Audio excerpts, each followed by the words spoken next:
I am Vinnie Todderton. Folks, your good intentions have been stolen. But don't worry, I'm here to help you get them back.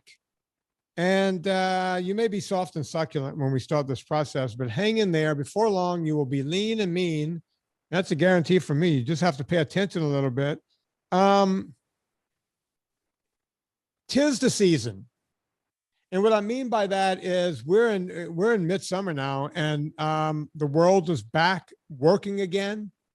We have people going out and doing events. Every time I get on Twitter and everywhere else, people are saying, oh my God, I'm doing a blah, blah, blah 50K, or I'm doing a blah, blah, blah 100K, or, you know, and my company, NSNG Foods, with my ultra fat and also my ultra salt over at purevitaminclub.com. We are the title sponsor of the Badwater 135 this year. That's going off in just a couple of days from when this podcast goes up. So everybody is out moving again. We're moving away from 2020, and we're running as far and as fast as we can. And to that point, this guy is running further and faster than anyone else. And the guy I'm talking about has been on the show once before, and his name is Mike McKnight. How you doing, Mike? Doing amazing. Just got back from a run in the mountains, so I can't be any worse than, can't be any worse off than I was before my run.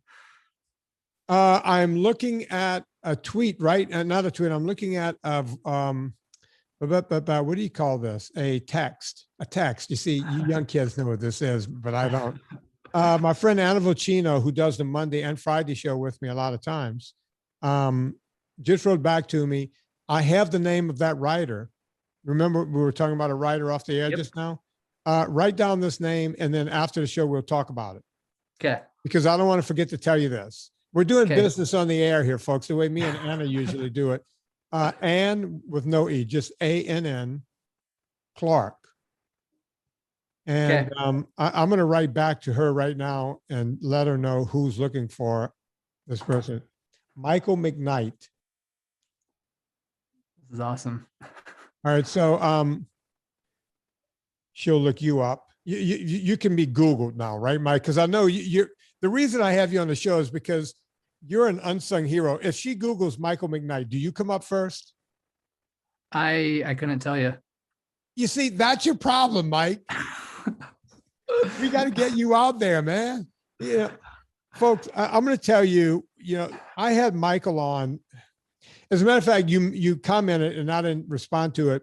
You said, oh, you're in a different place now. Yeah, I'm in my permanent home. Last time we spoke, I was living in my Airbnb that I owned during COVID, because we were basically homeless. We were living, I shouldn't say that because there's so many unfortunate homeless people, but we were living in a house that I normally rent out while we were looking for a new house. And that's when I interviewed you in what I was calling my prison gym, because I had nothing but a barbell on the ground, and I was doing push-ups and pull-ups and deadlifts and lunges and whatever I could in that little tiny space. I remember there was a lot of birds chirping when we chatted last year, like in a mudroom or something like that. That's pretty much what it was. It was in the breezeway of that house. It's a tiny house. We didn't have a lot of space. And when COVID hit, we couldn't find a house, and the gym closed the next day. And I went out and bought any kind of equipment I could find from anybody up and down the street and just threw it in there. And then I called Concept 2 and said, please deliver a rowing machine as quickly as possible, because I need to do something. Right. And now I'm in a proper gym. Yeah, it looks good. Go on. I say it looks good. It looks a lot more official. Yeah, it's an official gym. I have a squat rack, and if you look in a mirror, you can see my Concept 2 sitting right over there. And I got my stationary bike, and I watch television while I do those two things, and on and on and on. I can exercise the way I like to do it now, so that's a good thing. Mike, when you first came on, you had done something that I was hoping someone would do, and you had done it. You are a fat-adapted athlete. You eat high fat. And you decided to go out and test it and see if you can run 100 miles without eating anything, just taking in water and salt. You want to talk a little bit about that before we move on? Yep. Yeah, I became a fat adapted athlete in 2017. And one of the first people that I started listening to is Dr. Jeff Volek. I watched a lot of his YouTube videos, listened to a lot of his podcasts. And one of the phrases that he always said that stuck out to me was how every single person, even the thinnest of thin people, has enough onboard fat that they could last for days without eating any kind of food. And so I wondered what that threshold became in terms of like a physical state, how far somebody could go without eating food if they were running. So with COVID happening and my races being canceled, I figured that 2020 was the best year to put it to the test and to see if I could go 100 miles without eating any calories.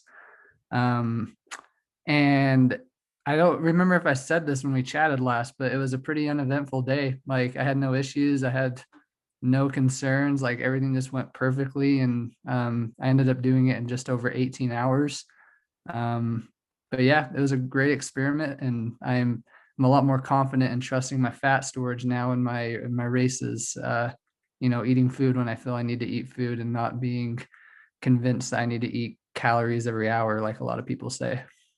Yeah, you did mention back then that it was pretty unremarkable, in that you just ran it, you had water and salt, and that was it, right? I had bulk potassium as well. Yeah. Yeah. So that was it. No, you don't get any calories from potassium, bottom line. So 0 calories and 18 hours. That's nothing to sneeze at right there. I mean, that's just to give people an idea. How fast was each mile, or what was the average of, what does that average out to, since I don't have my calculator here? It was upper tens. And it was a hilly course too. I had some hills to go up. So, it wasn't a world record, but it was one of my faster 100s for sure. Yeah. And it was done with 0 calories. And I thought that was pretty amazing, because I was waiting for someone to do that, because Jeff Volek and Stephen Finney, these guys have been talking about this stuff. I had been following those guys since, oh God, the 90s, when no one was talking about this stuff. And, there was no computer to look at or anything else. These guys have been doing it forever. Right. And, I'm glad to see that they're still doing a lot of research. And I know they've gotten together with Sami Inkinen and some of these people, and they started their own deal. So that's really good. They're doing a lot of research. I want to get into how you came into my mind all over again, but I'll tell you all about that after I tell everyone about Belcampo. Belcampo.com, folks. Belcampo.com. I'm just going to say it right off the top here. You put in promo code Vinnie at checkout, 15% off every single time. Now, you might go, well, wait, Vin, you used to have a 20% discount. That was only on your first time. In fact, they were losing money. They were trying to get people in to try the product. And at 20%, they're losing money. It's a loss leader.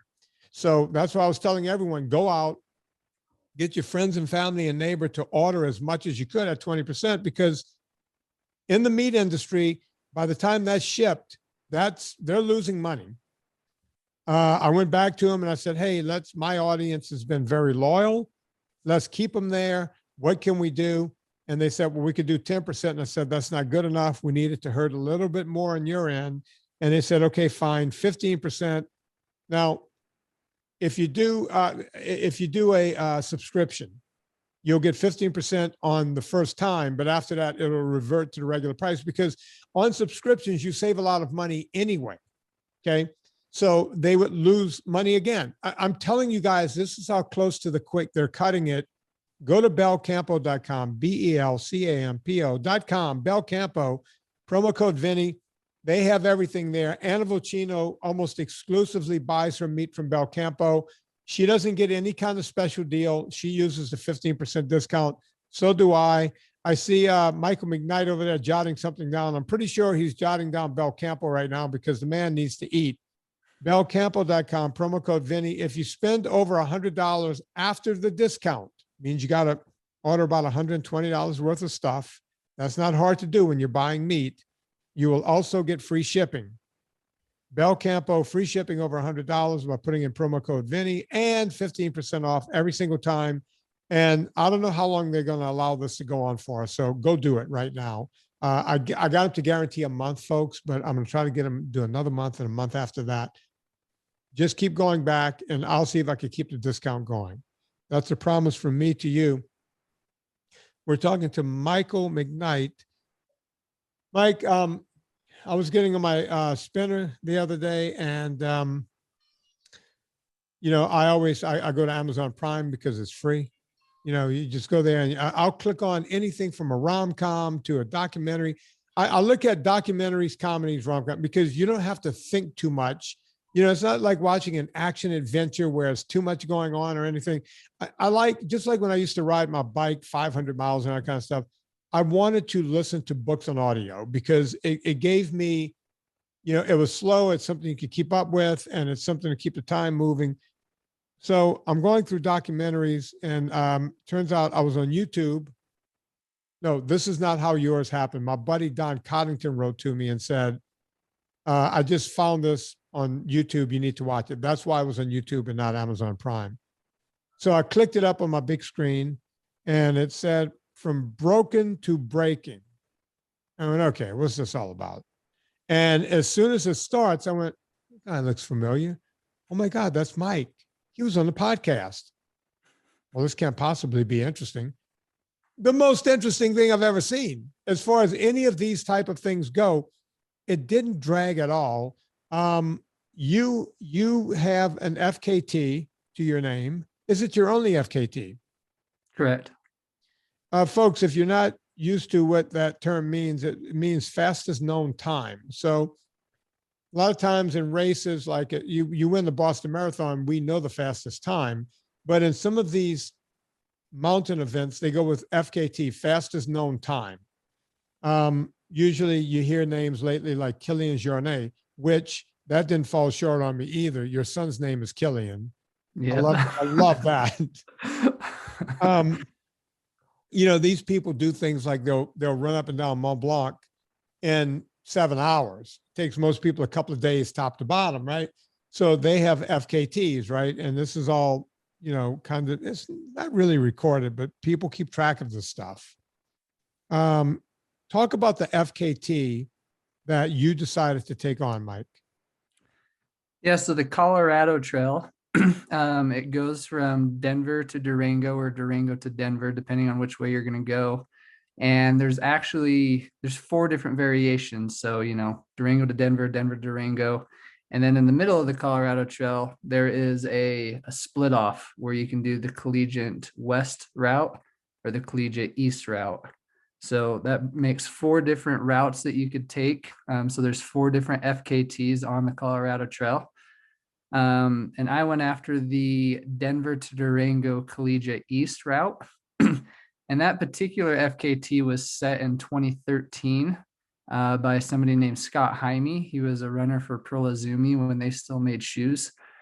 And yeah, it hasn't been touched for, 6 to 7 years. I went after that in September, and it's a hard trail. For any of you that don't know what the Colorado Trail is, it's mostly above 10,000 feet in elevation. So you're above tree line the majority of the time. The San Juan mountain range, it's like straight up, straight down, straight up, straight down. So, the whole trail ended up being just shy of 500 miles, and it has 90,000 feet of elevation gain. So it's a pretty tough trail, the Colorado Trail. I spent a lot of time in the 80s climbing a lot of the 13ers and 14ers in Colorado. And the one thing I can tell you is they're no joke at all. Colorado is the real deal. Some of the, I've climbed in Europe and other places, some of the toughest terrain out there. Would you agree?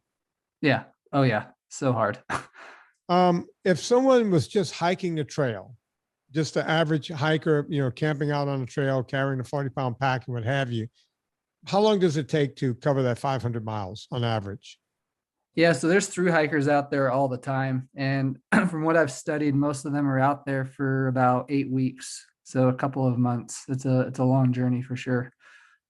Yeah, I had a woman on the show on the Saturday show a couple of weeks ago, Michelle Hummel, who's doing the AT trail.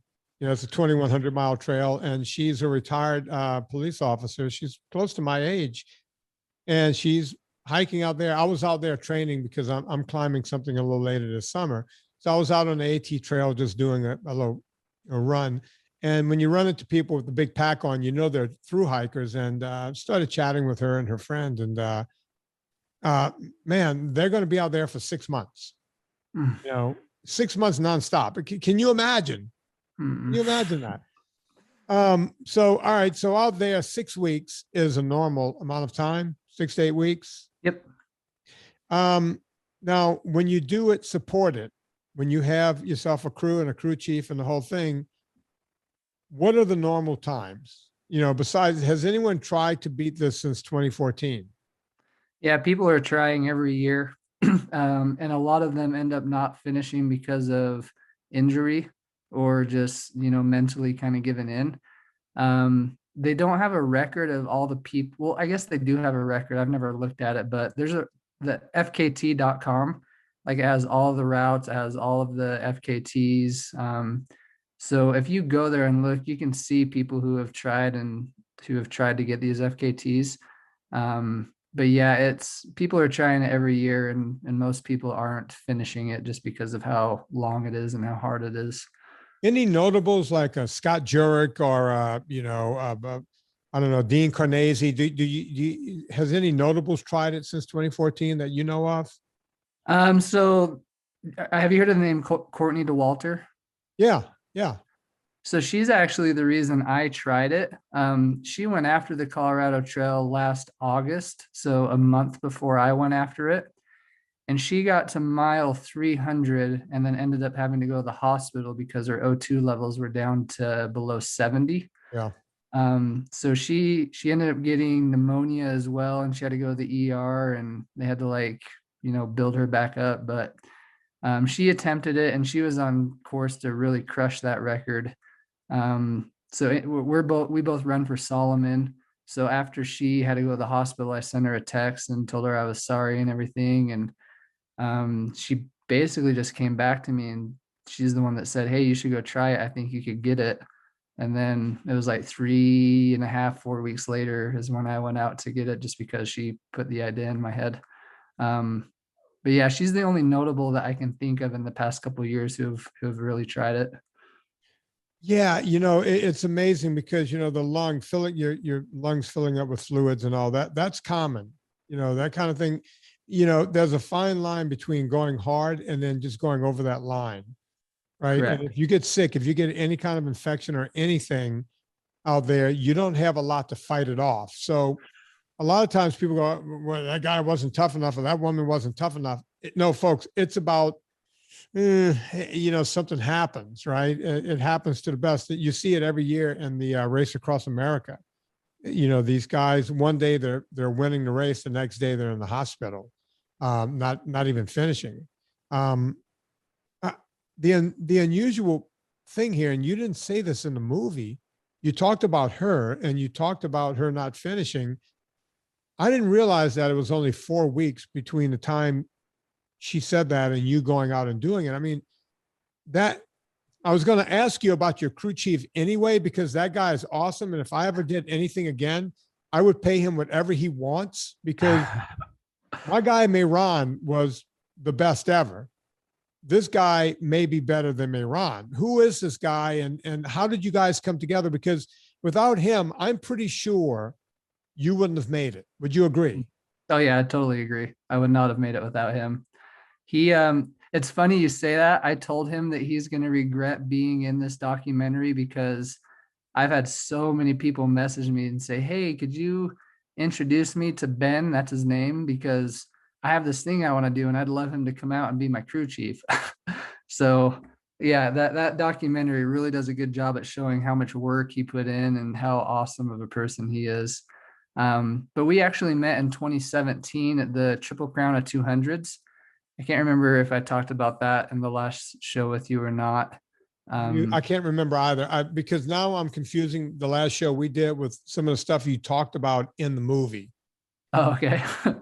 So basically the Triple Crown of 200s, it's 3 200-mile races in the span of 60 days. And we met in 2017. He was doing the Triple Crown, and I was just doing one of the races. And we ended up running a lot of the race together. So we spent a lot of time together. That's just like, we didn't plan that, just the way we were moving, we were together. Right. And then once I finished, once we finished together, we got exchanged numbers and stuff, and he was really pushing me to do the other two as well, which I ended up doing. And so we just spent a lot of time together those 60 days, and just kind of clicked and became really good friends. And now we just do he lives about 2 hours from me, so we do a lot of stuff together. And when I told him I was looking at doing the Colorado Trail, he just blocked a week off and said, I'm going to be your crew chief and I'm going to help you. And he came out and helped me. And yeah, I wouldn't have been able to do it without him for sure. You need to look him up. He's done a lot of crazy stuff. He's intense.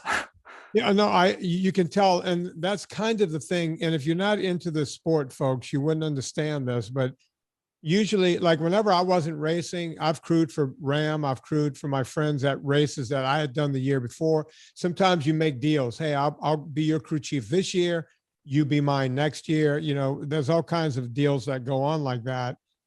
And it also allows you to see the course firsthand. So, you know, that's one of the things you do. You're not just a prima donna every time. Sometimes you're the bridesmaid in a lot of these things. And a truer statement has never been made. I mean, without a good crew chief, you're done.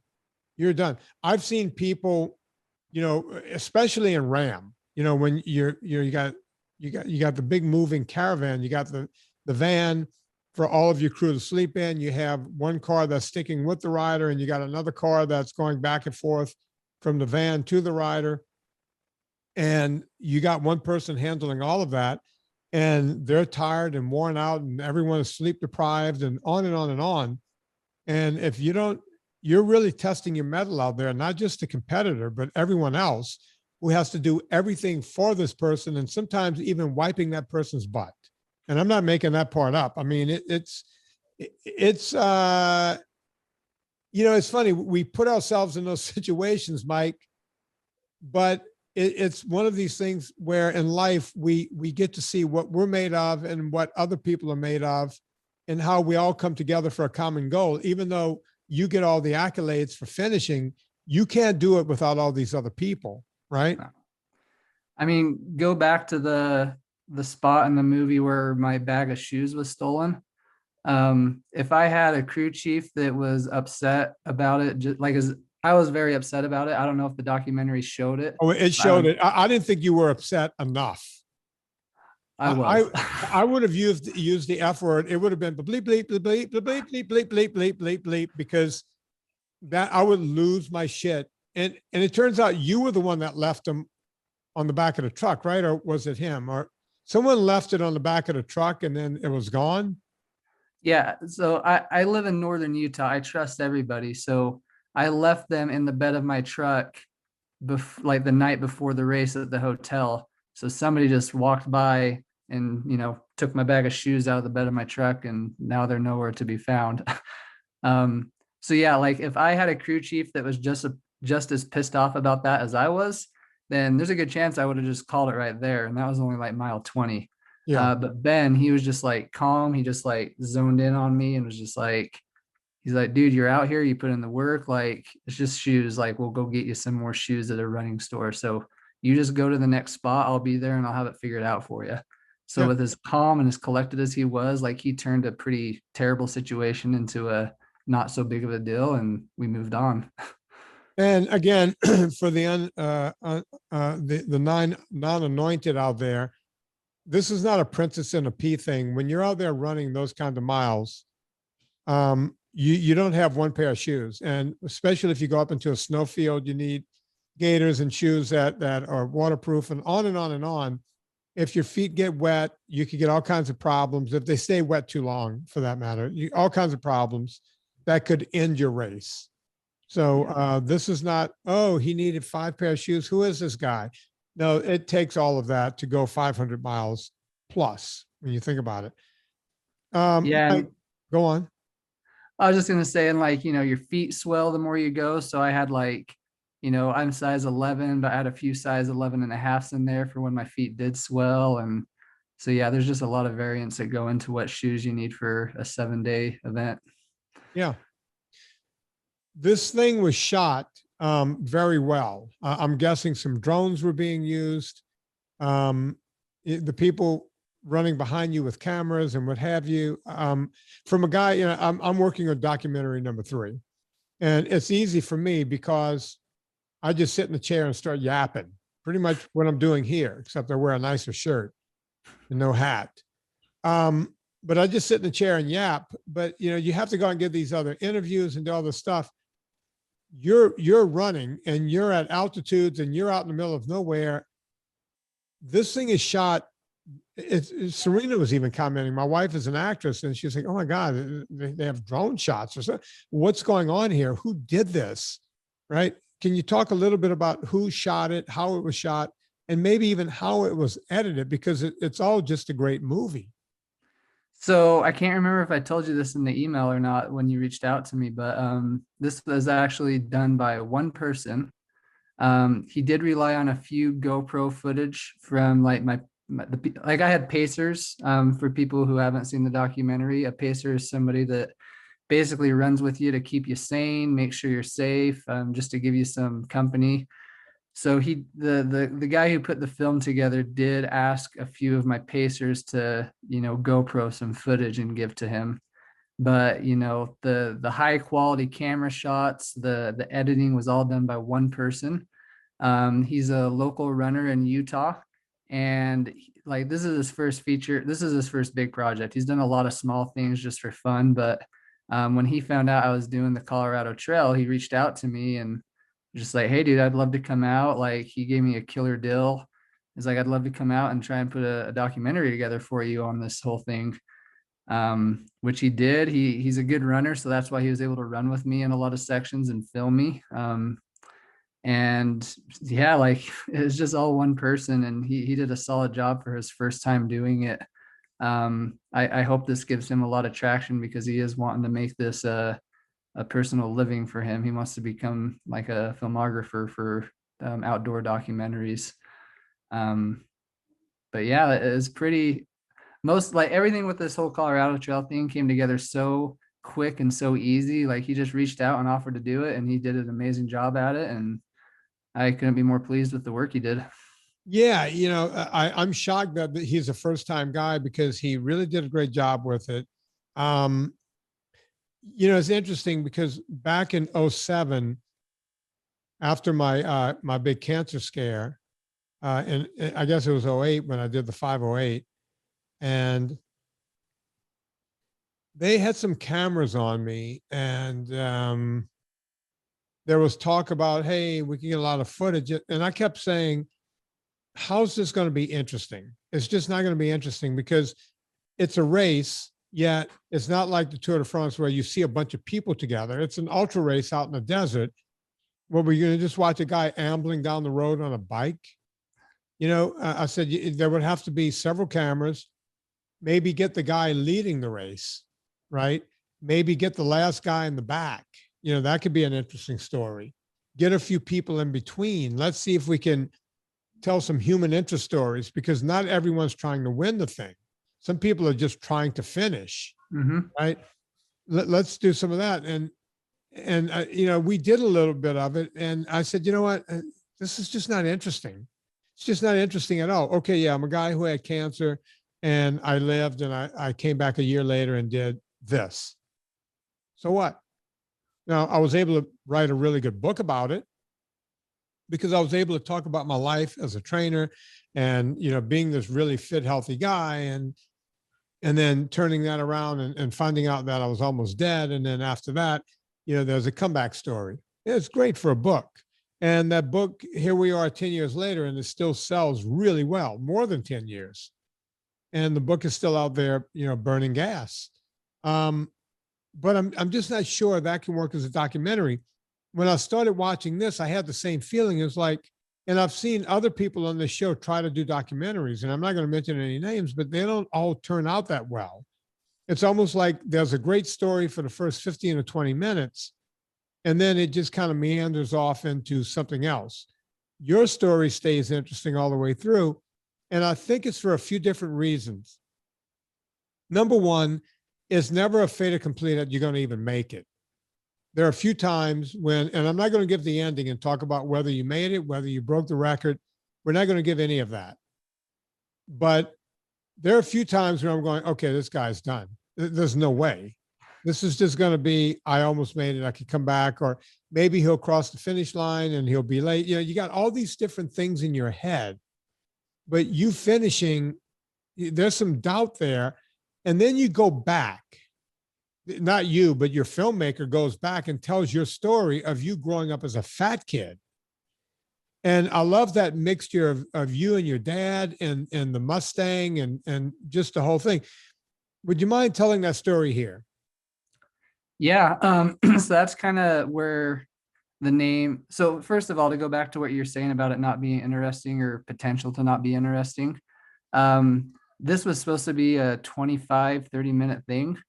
So when he came to me a few months ago and was like, Mike, I've edited out everything I can, and this is going to be close to an hour and a half. Like, I was freaking out. I thought that was like this is way too long. No one's going to have the kind of attention span to watch this. So he sent me a rough copy and I handed it out to friends and family and they all loved it. And of course I had the worry that they just had bias because I'm their friend or family member. But he just assured me, he was like, we can't take anything else out without ruining the story. So we just got to put it out there and hopefully people watch it all. So yeah, I'm pleased that people have been watching it and that they like it and it doesn't feel too long, because I worry even still that people are going to think it's too long of a documentary. But yeah, it came together very nicely. But to go back to, the fat kid growing up and my dad and everything, the Mustang. Yeah, I grew up as an overweight dairy farmer in northern Utah, and I hated physical activity. Like, I hated it with a passion. I don't know if you remember the line at the end of the documentary, but I told a story about me and some friends going mountain biking. Yeah, and you would talk them into buying a pizza. It was like, hey, come on, guys, let's just go eat. Yeah, like we got a mile into this bike ride. I didn't even own a bike. They let me borrow their brother's or something like that. And like a mile up this trail, I stopped and convinced them all to go to a buffet. And I paid all of their meals. Like, I wanted to stop biking that much because I hated it that much that I spent $70 to get out of it and fed everybody. So yeah, the story is just talking about growing up overweight, hating physical activity, and then, in the name, from broken to breaking. So, just talking about how you can have this life where you hate physical activity, and it's just like, I feel like there's so many people that feel that they aren't like the type of person who can do good, like great things, that they can break records or do things to challenge themselves because they're overweight or they just have never liked it. But the whole point of this documentary is to show that that's not the case. Like, I hated it just as much as anybody else, and probably more than most people. But 15 years later, I'm out there running for 7 days straight and going after records when, as a kid, I never thought that would be possible. So yeah, that's kind of the backstory about being overweight. The thing that you're talking about with my dad and the Mustangs, my dad likes to restore classic cars, and he got a old Mustang when I was just kind of at the peak of my fat days. And as the car was restored and progressed to the beautiful car that it is today, there's documented pictures of me also progressing along with the car. So, basically when that car was done, I was at the peak of my weight loss, and it's just kind of fun to look back at the pictures we have of that Mustang and see as the car progresses and looks better, I also progress and lose weight. Yeah, if someone told that story, you would go, okay, this guy is lying. But there are photos of you standing next to the car, fat, just this roly-poly kid, and the car is a piece of crap. And then, there's some Bondo in the car and some primer, and you're a little thinner. And then, there's some chrome going back on the car and you're thinner. And And then there's this finished car and there's this beanpole of a kid where you didn't even buy new clothes yet. It didn't look like, you were still No. wearing fat kid clothes. I went, wow, what a metaphor, that this kid did it over the course of his dad doing that. You can't make up that kind of stuff. You know, one of the criticisms I used to take on this show, I do 5 podcasts a week, Mike, and the Monday show is the original show. I do one with my partner at my vitamin company on Wednesday. On a Friday show, I do luminaries, usually doctors. And on Saturdays, it's listener call in, and Sunday is a Sunday school show with younger kids. And I would bring in guys like you quite often on the Friday show. And the only criticism I would ever get on this show is, hey, man, quit having those guys on. Who are these guys? I can't run 100 miles. I can't relate to these people. Right. And look, I've had them all. You name them. I've had Rich Roll on the show. I've had Dean Carnesi. I've had Scott Jurek. I could go on and on and on. They've all been on the show. You name it, they've been on. If they are a great runner, if they're notable, they've been on this show. And what people don't realize is none of these people, well, I think Scott Jurek was a ski racer when he was a kid, a cross-country ski racer. And, so he had some chops. And, Rich Roll, yeah, he was a college athlete. He's a long-distance swimmer. So some of these people have athletic chops. What they don't realize is a lot of the people are like yourself, where they weren't athletic at all, and they just picked up running or riding a bike and started liking it and rode more and more until they became who you are today. Would you agree with that? Oh yeah, totally. Most runners that I know, it's not in their genes or whatever people say often. It's something that they worked hard for. And I mentioned it a couple of times in the documentary. Like I tried football and track the final 2 years of high school, and I rode the bench for every football game. Like I probably played a total of 5 minutes in my football career. And then in track, I came in second to last or last. Like every single meet was a race for me to not get in last place. So if I got in second to last, it was like a successful day because it wasn't last. So yeah, I grew up as unathletic as they come. So it's definitely not something that I didn't have to work hard to get. And when you think about it, the guys who were winning those track meets, you don't find those guys going after FKTs when they're your age. What are you, 30, 35? Where are you? 31. 31.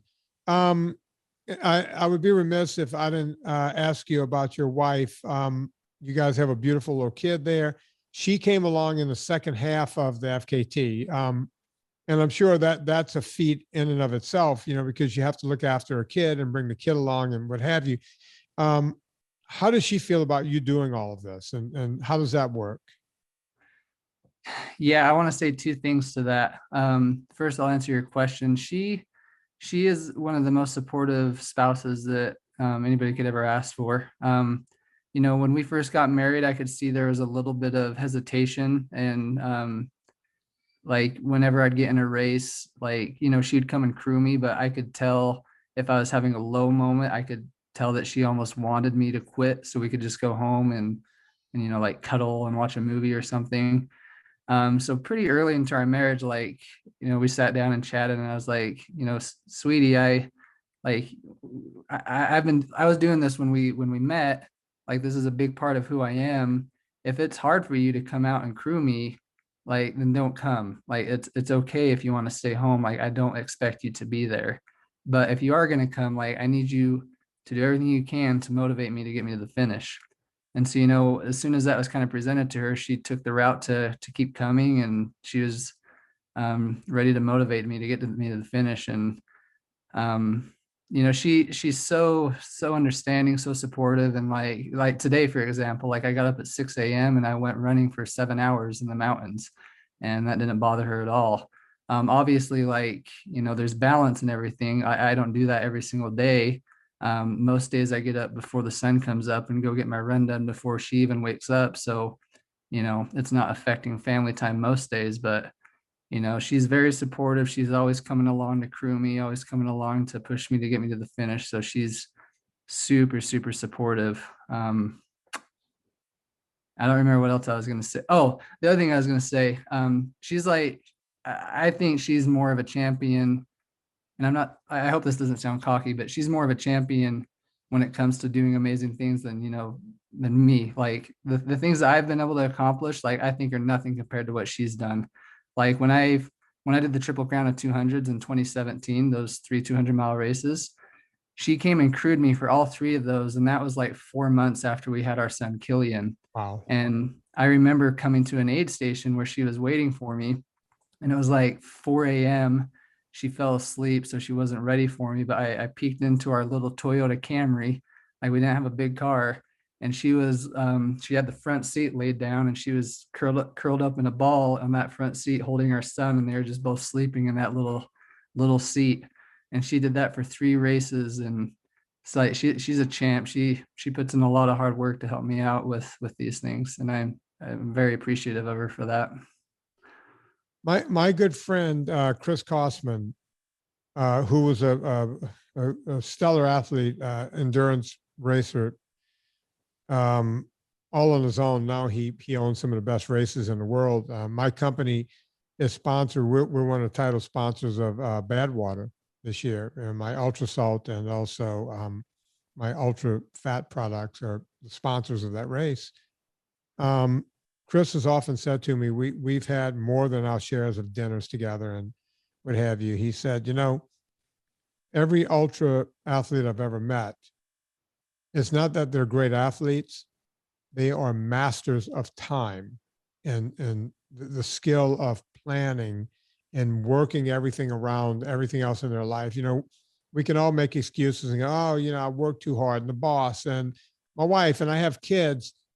But the people who say, hey, I'm going to do this, I'm going to figure out a way to do this, they become this master of time.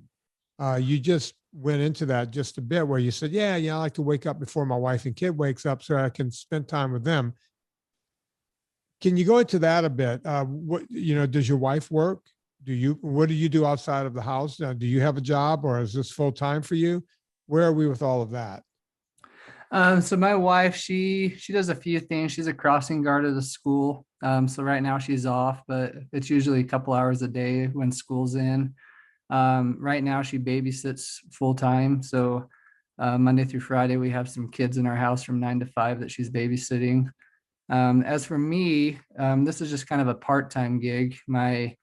I do 2 other things. I'm a running coach, and then I'm also the executive director at a nonprofit. So, those 2 things are very flexible. I work from home. My 7-hour run today, it was obviously during the work week. So my plan with that is I'm just gonna, pull the laptop out while my family's asleep tonight and catch up on some things, and probably do it this weekend as well while they're sleeping. And so I'm fortunate to have a very flexible schedule with my jobs where I can, be adaptive with everything that I do. Yeah, I love hearing that you can still do things like, babysit and do crossing guard work and that kind of thing. And by the way, you can only do that in northern Utah, folks. Places like Montana and these kind of places where all of your neighbors and whatnot. Some of that just doesn't fly anywhere else, but it makes it perfect for where you are and what you're doing and how you're doing it, which is pretty amazing if you ask me. How do you get a job being the director of a nonprofit? How does that go? What degree do you have, or how did you get that job? So I have a degree in social work, but my actual job expertise is marketing. So it's kind of a funny background. But I lost my job last year due to COVID. I was the marketing director for a running series. And then just because races were canceling, they had to get rid of the newer employees, and I was the newest. So I ended up just applying to so many jobs, and I applied to be the marketing director at a financial firm here in northern Utah. And I interviewed for that position, and the person that was interviewing me was actually the founder of this nonprofit that I'm at now. And just with my background in social work, my background in marketing, and in my background in running, He felt like I was the perfect fit for the position he was looking for his nonprofit. And the nonprofit, the reason I was the perfect fit is it's a nonprofit that raises adoption grants for orphans who have Down syndrome. Oh, wow. And yeah, it's a pretty noble cause. But the primary way that they have raised these adoption grants in the past is through endurance athletes, picking a child and going out and trying to set an FKT on the Colorado Trail on behalf of that child and raise some money for that child. So, with all three of my different backgrounds, it just kind of worked perfectly for me to get this position. I love that. I love that, you go out and you're not just doing this in a selfish way. You're using your talent and your sport to really help other people. So kudos to you. Folks, if you like what you hear here, we have sponsors, and those sponsors keep this show going. Villa Capelli has been with us from almost the beginning. You want to talk about ultra food? Olive oil is what you want. I've often talked about this when I've been out in my sea kayak for hours on end. I would just have little vials of Villa Capelli in my life vest, and I would pull them out and just drink it down. I'd mix a little salt with it. It tasted like a caprese salad. I do use olive oil when I'm out and about. I'll be climbing this summer. I probably won't use olive oil because I'll be using my own product, my own ultra fat. But who knows? I might take a vial or two of the Villa Capelli with me, because every now and then you just want a different taste. Villa Capelli olive oil is great for salads. It's great for workouts. It's great for whatever ails you. When I was a kid, my grandmother, of course, our guest here, Mike McKnight, won't understand this. I'm Italian, Mike. My grandmother used to put olive oil in our hair when I was a kid. I'm still not sure what that was all about, but she said it was good for your scalp. And that's why the other kids called us greasy Italians. Folks, Villa Capelli olive oil, go check it out, villacapelli.com. When you get to checkout, put in promo code Vinnie, VINNIE, 10% off every single time. If you spend over $100 after the discount, free shipping. I suggest you get the 3-liter 10 if it's in stock, because when you buy more olive oil, you get it for a cheaper price, and then you get the 10% discount. And when you're spending you got that kind of weight, 3 liters is a lot of weight. It would cost you a lot to ship. You get over $100, you get free shipping.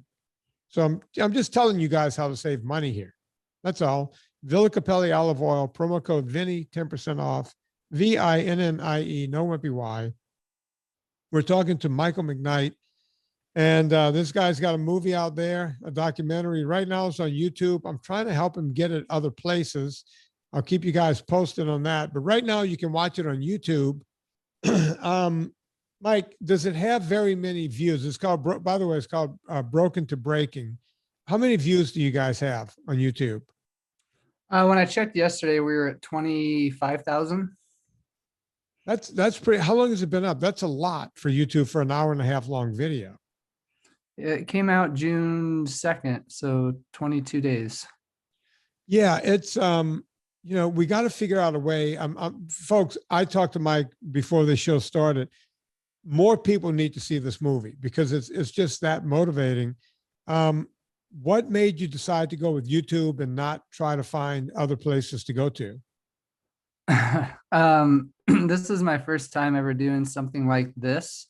Historically, when I've done marketing, I've had resources for the companies that I've worked for. So it's been a pretty easy process.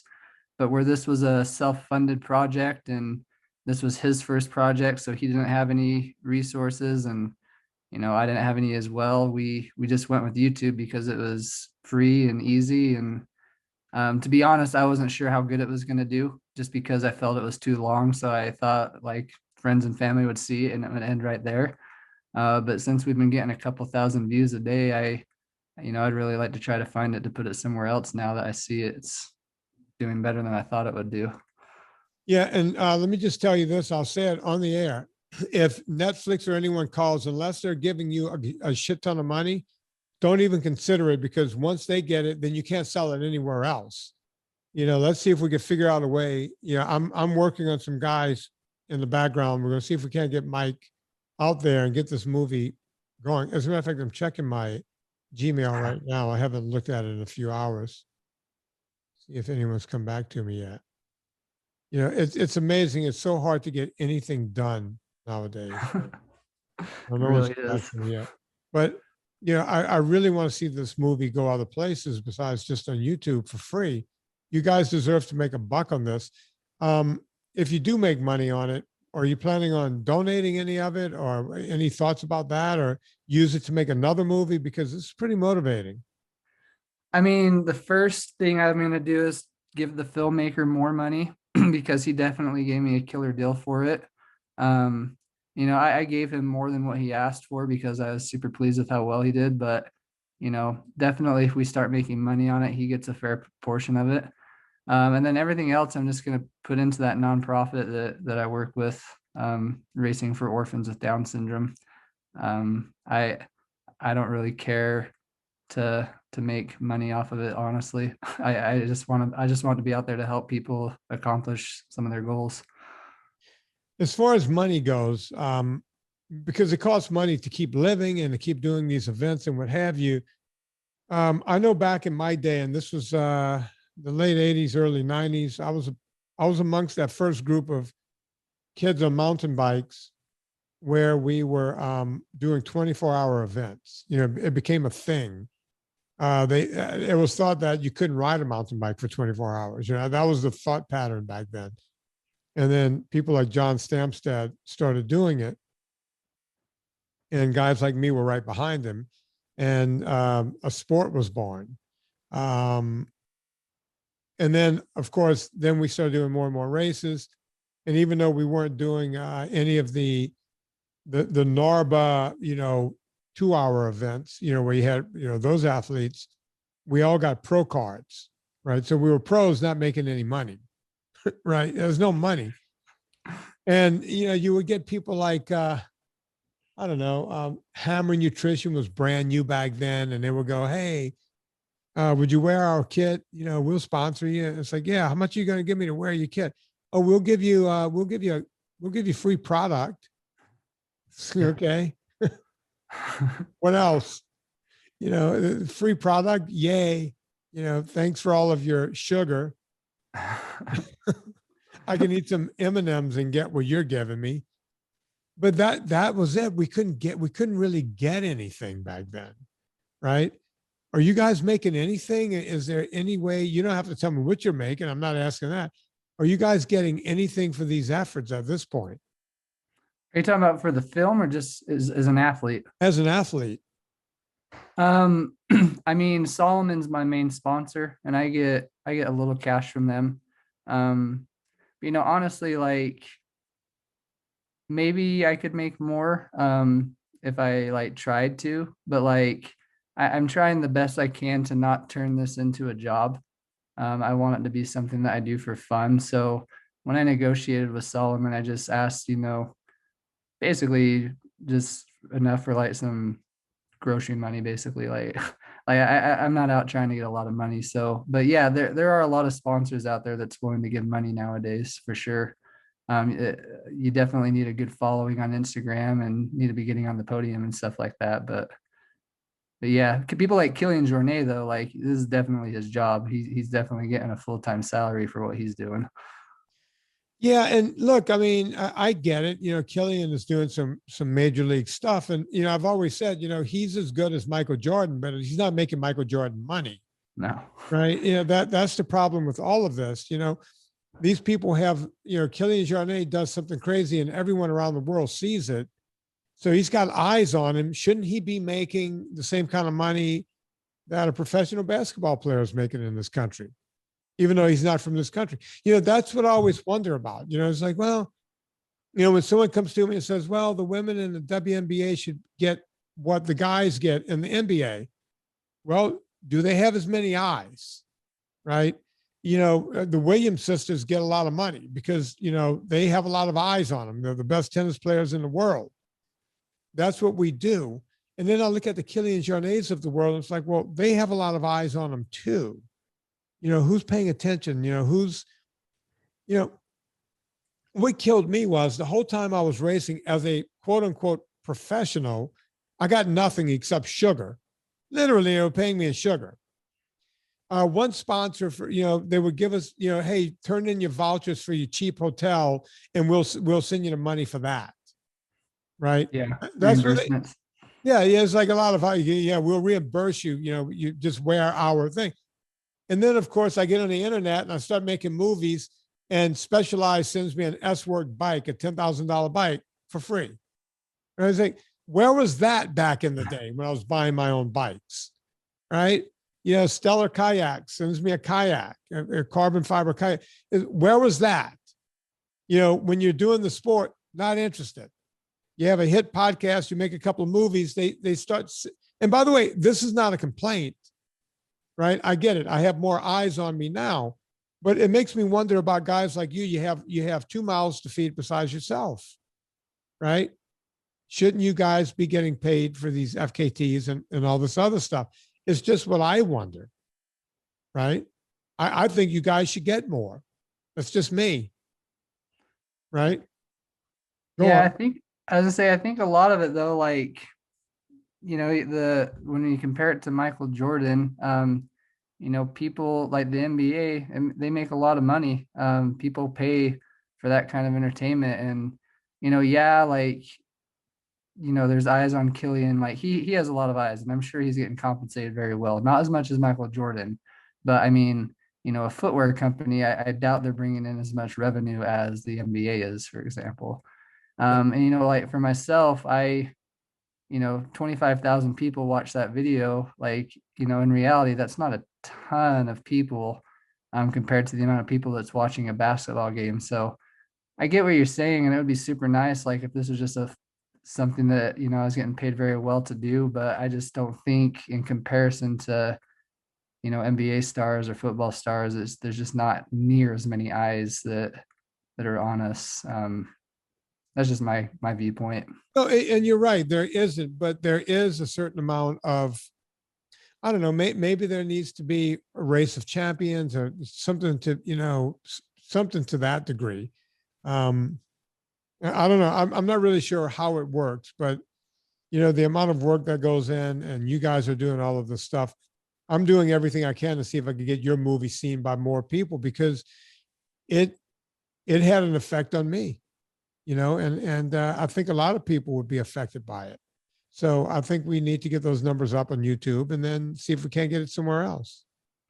Yeah, that'd be amazing. Like, like I said, it's, on a personal level, it tells a lot of my story. And, I know a lot of the people, I don't have near as many followers as you do or as Killian does, but, the few followers that I do have, like I get reached out to them, but I get reached out from them weekly, just saying like how motivating my story is for them. And, that's a big reason I do it. So if this documentary can help people get out there to try some new things, and, that would be amazing. So it'd be awesome if more views get on it for sure. What's next for you, Mike? I have two big things that I'm prepping for. One of them this November, I'm going to go after the world record, the 48-hour world record on a treadmill.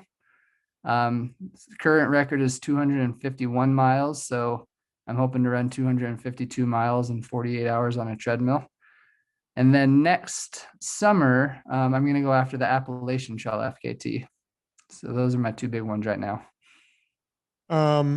How far do you have to go on the Appalachian Trail? The full 2100. Oh, really? So you're going to be out there? Yeah, the current record is 41 days. Who did that? Did I see a documentary on that, or did I read about that? You probably saw Red Bull did one on their athlete who broke it like 3 or 4 years ago, Carl Meltzer. There is a documentary on him. Scott Jurek had it just before he had it, but it's been broken 3 or 4 times since. The current record holder, his name is Carl Sabre or something like that. He's from overseas. He did it. Yeah, he did it last summer though. It's amazing that they can do it in 41 days. Even that's 50 miles a day. Yeah, that's crazy. I remember when Jurek did it. That was nuts. Yeah, And I do remember Meltzer doing it, but was there, that's the one, they did a documentary on him, right? Yeah, Red Bull did a documentary on Meltzer. They like What's it showed all called? the I need food to he watch it ate. again. Meant to be broken, I think is what it's called. Mm, sorry, folks. Take notes here. Um, and finally, you are a low carb athlete. You did this mostly low carb. Every now and then I saw a chip go into your mouth, and of course, there's a scene with the donut. You want to talk a little bit about that? Yeah. I will say though that the chips that you saw me eating, Yeah, those were Siete chips. I don't know if you've heard of that yeah, I'm company. familiar with them. Yeah, yeah, Yeah, so whenever I do have some chips, I try to make sure that it's good ingredients. But yeah, that donut, man.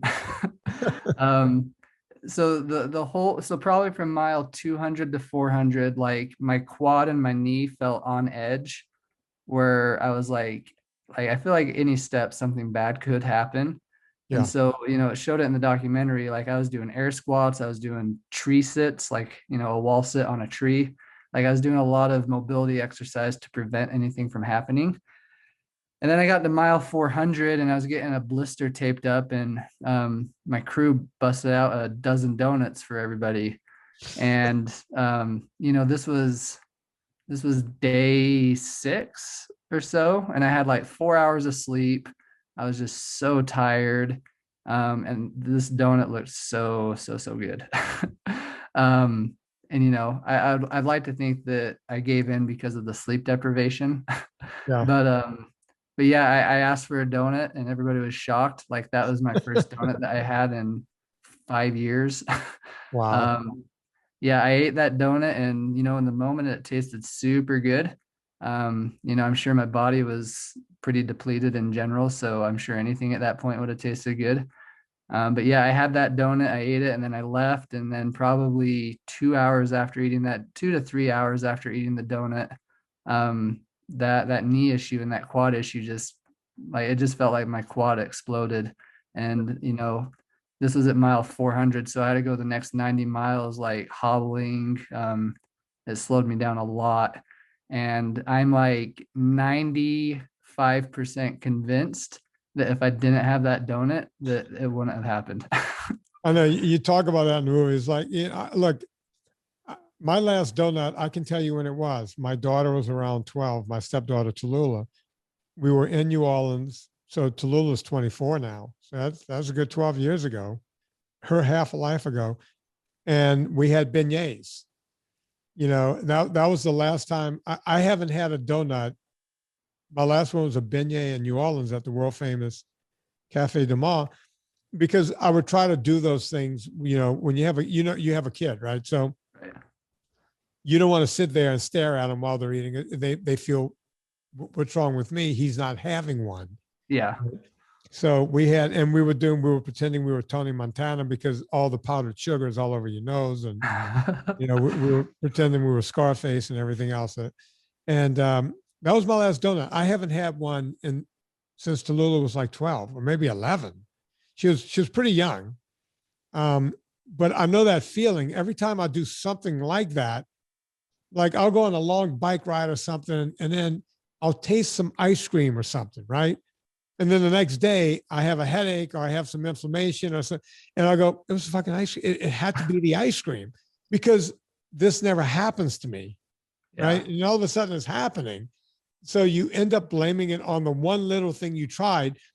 And it's always because it's 6 months in between me having ice cream or something like that, right? Or fried catfish if I'm in Louisiana visiting my parents. And then the next day I'll wake up and, I have some swelling. And it's like, well, there you go. Yep. It's not used to this kind of food. And it just really messes with you when you eat clean. But I thought that, we were watching you eat that donut. Serena turns to me and she goes, he's having a donut. And they don't really explain it until after the fact. Yeah. Yeah. Yeah, I think yeah, my crew chief, they were interviewing me, he says something like how we're turning a cornerstone with me when I ate that donut or something like that. But I can tell you I haven't had a donut since. I've been pretty clean since too. Like that was a pretty big eye opener for me on how bad nutrition can really derail what you're doing. Yeah, and I'm being like super clean right now. Just, nothing but really high fat and only protein because I'm getting ready to climb and I want to do it basically. I always like to make sure I'm super fat adapted, which I'm always fat adapted. I never pull out of it, but I just get a little more crazy right before I do something. I'm sure you can relate. Yep. Um, It's funny, like I don't know if like I guess this kind of speaks to what you were just saying, but I've noticed like whenever I'm not like the times that I should be the strictest, like, because, the more you're exercising, the more you might have a little bit of leeway. And when I say leeway, like, you might have some carbs on your run or whatever. But like, yeah, I've noticed when I'm like in recovery and I'm not exercising, those are the times I need to be the strictest, but those are the times it's hardest for me to be the strictest. When yeah. I'm like putting in a lot of hours every single day and working hard, like, theoretically, I could have a little bit of extra carbs, like maybe an apple after a run or something like that. Like today, a 7 hour run. But, whenever I'm like working a lot, like I'm super motivated and I end up being the strictest. So I totally relate with you.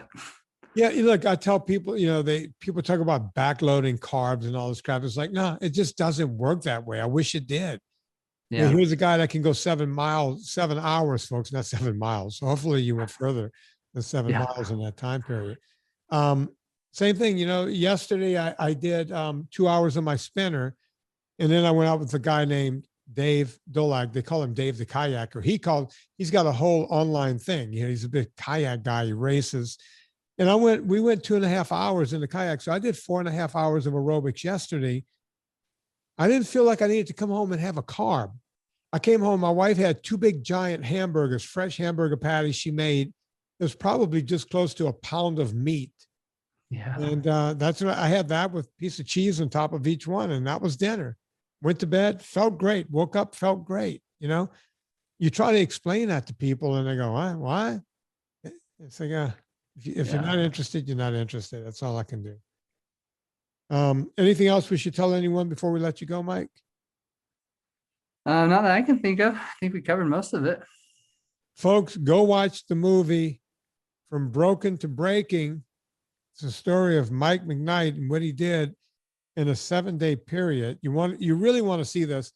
It did not feel like 90 minutes. It was an hour and 27 minutes. I swear to God, it went by. It felt like 40 minutes. When it got to the end, I went, oh, we're done. The fact that you weren't sleeping, just all of it, folks. You need to see what was going on. You're not going to believe this. You're going to fall in love with this cat. I promise. Go check it out, From Broken to Breaking. It's still free on YouTube right now. Just go look it up. But you know what to do. We all go shopping on Amazon. Before you go to Amazon, please go to VinnieTartaris.com. Click through the banner. It puts a little coal on the fire, gets our train down the track. Also, Amazon does not, Bezos needed to make more money. We don't get what we used to get from Amazon. So we also have the superfan page at VinnieTartaris.com. Folks, that money does not end up in my pocket. It goes to pay for this podcast. We've kept it free now for well over about 10 years now. I think we're at 10 years, almost 1,900 shows. So we do all of that based on donations, and I do appreciate that. So on behalf of Mike McKnight, my name is Vinnie Tartaris. Put life into living and do it with enthusiasm.